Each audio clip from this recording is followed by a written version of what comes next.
now like to recognize my colleagues from Guam, Mr. Moylan.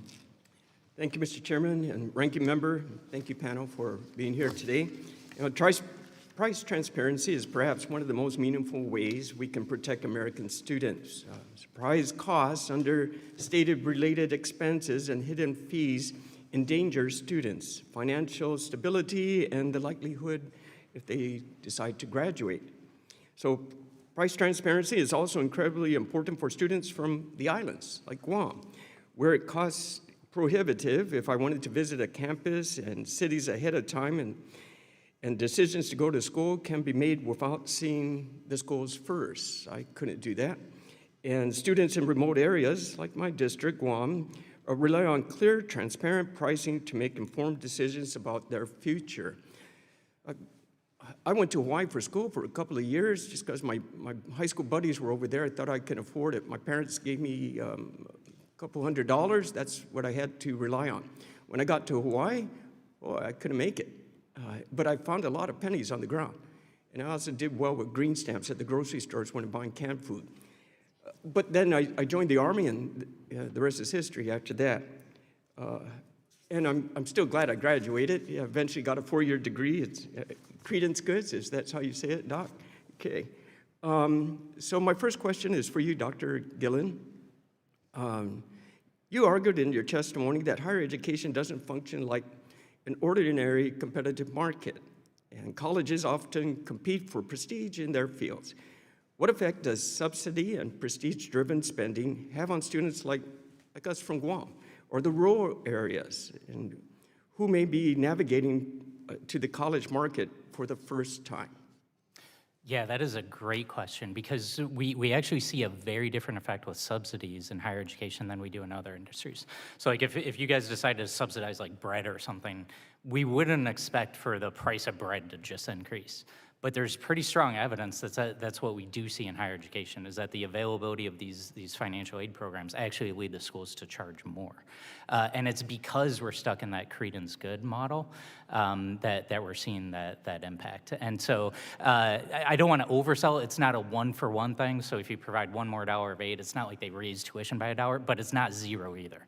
And so there's a bunch of scholarly studies that tend to find it somewhere between like 40 and 70 cents is the increase in aid.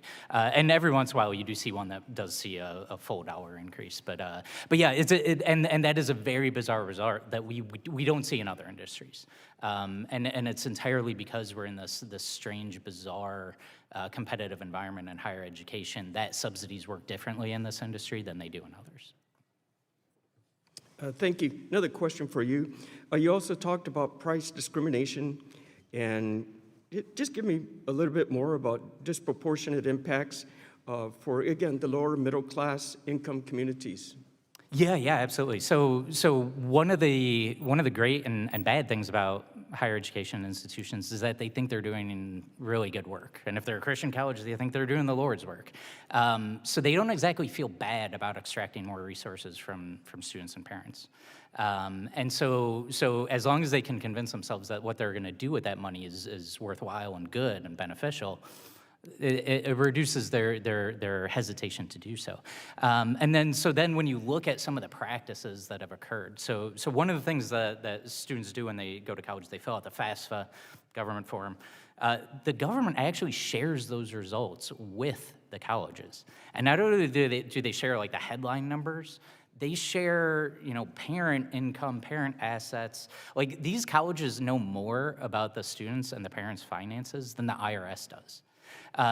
Not only that, they also, on the FAFSA form, you also list the colleges that you want to share the results with.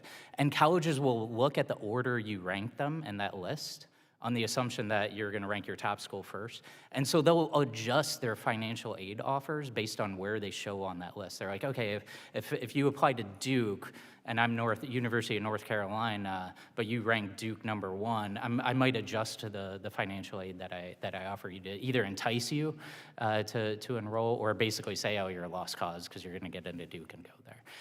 And so the level of detail that the colleges at the top end, like community colleges are not doing this, open access institutions not doing this, but at the top end, the level of detail of price discrimination that they engage in is shocking. Thank you for your answers. Thank you, panel. Thank you, Mr. Chairman. You go back.